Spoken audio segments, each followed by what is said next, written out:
बिहार के सिवान जिले के कोडारी गांव के रहने वाले नीतीश कुमार पेशे से किसान हैं। उनका दूध का भी कारोबार है। उनके एक जानने वाले राष्ट्रीय स्वयंसेवक यानी आरएसएस से जुड़े हुए हैं। एक दिन उन्होंने नीतीश को घर बुलाया। वहां पहले से कुछ लोग मौजूद थे। नीतीश उन्हें नहीं जानते थे। वे उनके बीच बैठे तो बातचीत शुरू हुई। हालचाल के बाद पॉलिटिक्स, राष्ट्रवाद और सरकार की योजनाओं पर बात होने लगी। नितेश कहते हैं उनकी बातों का मुझ पर बहुत असर हुआ। मैं बाद में भी उन लोगों से मिलता रहा।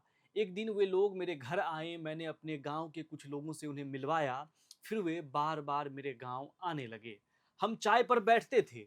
वे कहते थे कि एक ऐसी पार्टी को वोट दो जिसके हाथ में हमारा राज्य और देश सुरक्षित हो।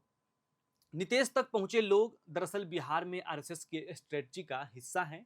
आरएसएस से जुड़े सोर्स बताते हैं कि संगठन के स्वयंसेवक पटना, मुजफ्फरपुर, सिवान, भागलपुर सहित सीमांचल और मगध के गांव शहरों में एक्टिव हो गए हैं।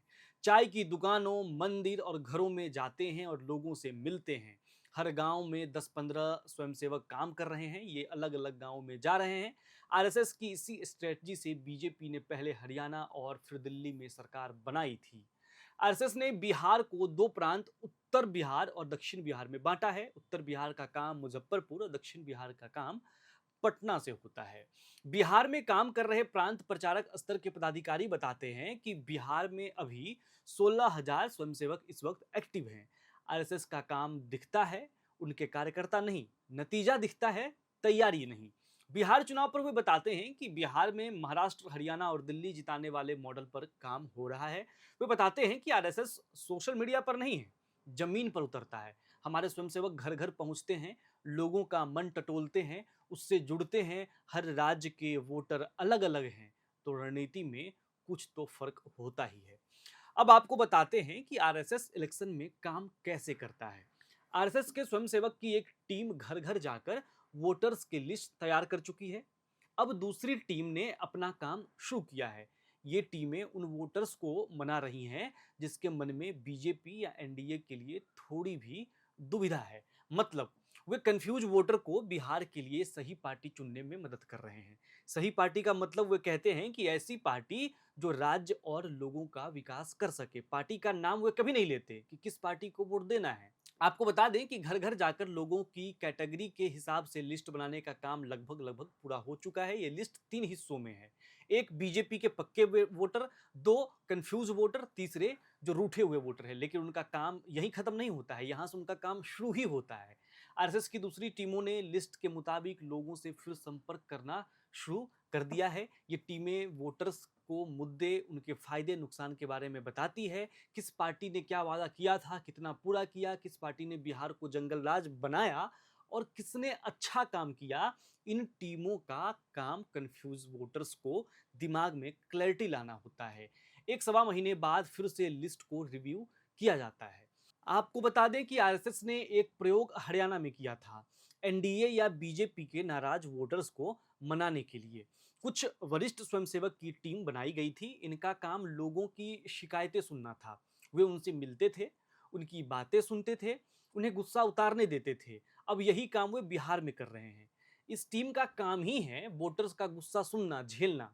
जैसे परिवार के नाराज सदस्य की शिकायत सुनी जाती है। शिकायतों की लिस्ट भी तैयार की जा रही है। फिर ये लिस्ट टीम अपनी लीडरशिप को देती है। फिर इस लिस्ट पर गंभीरता से विचार होता है। इस लिस्ट को 2 हिस्सों में बांटा जाता है। जो काम 2 महीनों के अंदर ही पूरा करना होता है। जिन शिकायतों को दूर करने में ज़्यादा वक्त लगता है, उन्हें भरोसा दिलाया जाता है कि उनकी शिकायत जो है चुनाव के फौरन बाद ही दूर कर दी जाएगी। अगर उनकी कोई शिकायत होती है कि लोग नाराज होते हैं, तो उनकी काम मतलब कहा जाता है कि जैसे ही चुनाव खत्म होगा, मैं ये आपका काम करवा दूंगा।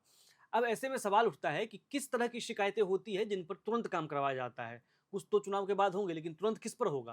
तो इसका जवाब होता है, जैसे किसी गांव में सड़क खराब है, उसे ठीक करवा देना, या फिर पक्की सड़क बनवा देना। किसी को पीएम आवास योजना के तहत घर नहीं मिला है तो उसकी प्रोसेस शुरू करवा देना, राशन कार्ड बनवा देना। ये सारे काम लिस्ट में होते हैं। कोशिश होती है कि ये सारे काम जल्दी करवा दिए जाएं ताकि चुनाव में इसका फायदा लिया जा सके। आरएसएस के एक सोर्स बताते हैं कि बिहार में महिला वोटर निर्णायक हैं।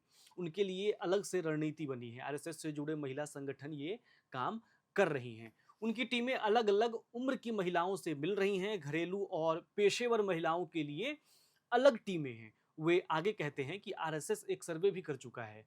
कैटेगरी के साथ महिलाओं की लिस्ट तैयार है। अब उनके साथ टीमें बैठकर काम कर रही है और जो लगातार बैठकें चल रही है वो बैठक हो रही है। महिलाओं से पूछा जा रहा है कि उनकी सीट पर कौन सा नेता बेहतर है, उन्हें कैसे नेता और सरकार चाहिए। महिलाएं घर से लेकर बाहर तक हर चीज से प्रभावित होती हैं। घर का राशन, पब्लिक ट्रांसपोर्ट, सड़कों का माहौल, इनसे जुड़े ऐसे कुछ सवाल महिलाओं से पूछे जा रहे हैं।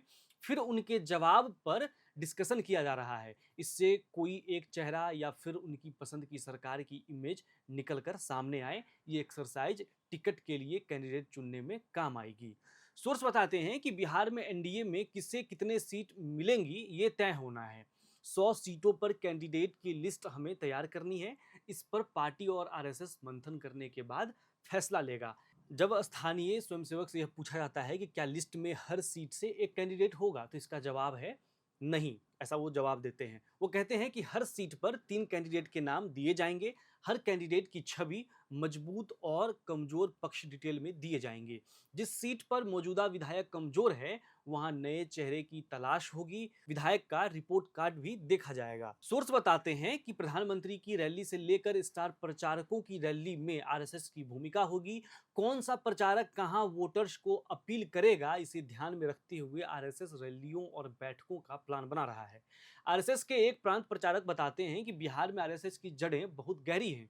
यहाँ आरएसएस की शुरुआत यानी 1925 से ही शाखाएं चल रही हैं। मार्च 2025 में आरएसएस के सरसंघचालक मोहन भागवत बिहार आए थे। यहाँ उन्होंने स्वयंसेवक से बात की। इसके बाद बिहार के लिए रणनीति तैयार की गई। यह रणनीति 3 पॉइंट पर आधारित है: राष्ट्रवाद, हिंदुत्व और विकास। दिल्ली के विधानसभा चुनाव में आरएसएस ने अलग अलग सीटों पर 50,000 से ज्यादा बैठकें की थी। इसके जरिए वोटर्स को बीजेपी के पक्ष में एकजुट किया गया। बिहार में भी इसी तरह का काम हो रहा है। मुजफ्फरपुर के आरएसएस के शाखा प्रमुख बताते हैं, हमारे 5,000 स्थानीय स्वयंसेवक हैं। बाहर से करीब 500 स्वयंसेवक सिर्फ मुजफ्फरपुर आए हैं। वे गांव गांव घूम रहे हैं। गांव में 10 से 15 लोगों की टीम है। ब्लॉक में हर हफ्ते 100 मीटिंग ग्राउंड पर काम करने के तरीके पर स्वयंसेवक बताते हैं कि हम रोज 5 से 10 घरों में जाते हैं। लोगों से राम मंदिर, विकास की योजनाएं, जातिवाद के खिलाफ और आरएसएस की रणनीति पर बात करते हैं। हर गांव में 10 से 15 स्वयंसेवक की team door to door campaign करती है। हम राष्ट्रवाद, सीमा सुरक्षा, पाकिस्तान, हिंदुत्व, राम मंदिर, गौरक्षा और विकास के साथ साथ पीएम किसान सम्मान निधि योजना, आयुष्मान भारत जैसी योजनाओं के फायदे बताते हैं। हम ऐसे परिवार चुनते हैं जो हिंदू हैं लेकिन बीजेपी के वोटर नहीं हैं, या बीजेपी के वोटर रहे हैं लेकिन किसी वजह से नाराज हैं। अभी भी एक ब्लॉक में हर हफ्ते 100 बैठकें हो रही हैं। मुस्लिम आबादी वाले एरिया में हिंदुत्व और राष्ट्रवाद पर फोकस आरएसएस की टीमें मुद्दों के आधार पर इलाके चुन रही है। पूर्वी बिहार और सीमांचल के कटिहार, पूर्णिया, किशनगंज, अररिया में हिंदुत्व और राष्ट्रवाद पर फोकस है। इन जिलों में मुस्लिम आबादी ज्यादा है। यहाँ स्वयंसेवक राम मंदिर का जिक्र करते हैं और कहते हैं, मोदी जी ने 500 साल का सपना पूरा किया है। पश्चिमी बिहार और मगध में किसानों के मुद्दे और उनसे जुड़ी योजनाओं पर बात होती है। ग्रामीण इलाकों में जातिवाद के खिलाफ अपील की जाती है। एक स्वयंसेवक बताते हैं कि हम चाय की दुकानों, मंदिरों और घरों में बताते हैं कि लोगों से बहस नहीं करते बल्कि उन्हें समझाते हैं। बुजुर्गों से मिलते हैं, पहले रामायण फिर विकास की बात करते हैं। हर जिले में प्रभारी हैं जो इसकी रिपोर्ट नागपुर भेजते हैं। आरएसएस के विचारक दिलीप देवधर बताते हैं कि संघ परिवार और बीजेपी मिलकर काम कर रही है। बीजेपी जो काम अकेले कर सकती है उसे वह करती है। बाकी मोर्चों पर संघ परिवार एक्टिव रहता है। संघ परिवार का काम इवेंट के हिसाब से नहीं होता है। तो जैसा कि मैं आपको इस वीडियो में बता रहा था कि संघ किस तरह से बिहार में एक्टिव है। सबसे पहले नाराज वोटर्स को मनाना, जो कंफ्यूज वोटर्स हैं उसे क्लियर करना, और जो वोटर्स नहीं हैं उसे फिर से अपने वोट बैंक में जोड़ना। यानी कि पंचायत, ब्लॉक, वार्ड स्तर से ऊंचे स्तर तक काम हो रहा है। गांव हो, शहर हो, कस्बा हो, हर तरफ आरएसएस एक्टिव हो चुका है।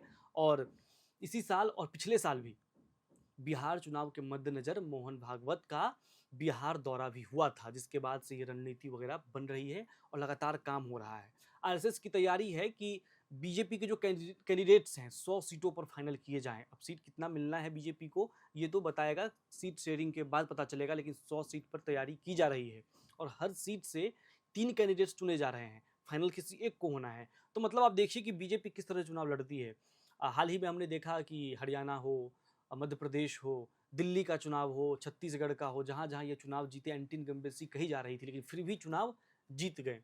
अब बिहार में जिस तरह से काम हो रही है, यही बीजेपी का एक मॉडल है, आरएसएस का एक मॉडल है, जो लोगों को समझ नहीं आता है। तो इस वीडियो के ज़रिए मैं ये आपको समझाने की कोशिश कर रहा हूँ इलेक्शन से पहले कि देखिए कि ये तैयारी किस तरह से होती है, जो चुनाव परिणाम में बदलते हैं और लोग जो हैं, जब चुनाव परिणाम आते हैं, तो लोग परेशान हो जाते हैं, देख के भौचक्के हो जाते हैं कि भाई ये क्या हो गया? तो अभी जो इस वीडियो में मैं आपको जानकारी दे रहा था, इसके बारे में आप क्या सोचते हैं? आरएसएस के बारे में क्या सोचते हैं? आरएसएस की तैयारी के बारे में क्या सोचते हैं? ये अपनी राय के तौर पर कमेंट बॉक्स में लिखिए, चैनल को सब्सक्राइब कीजिए और देखते रहिए एयर नाउ।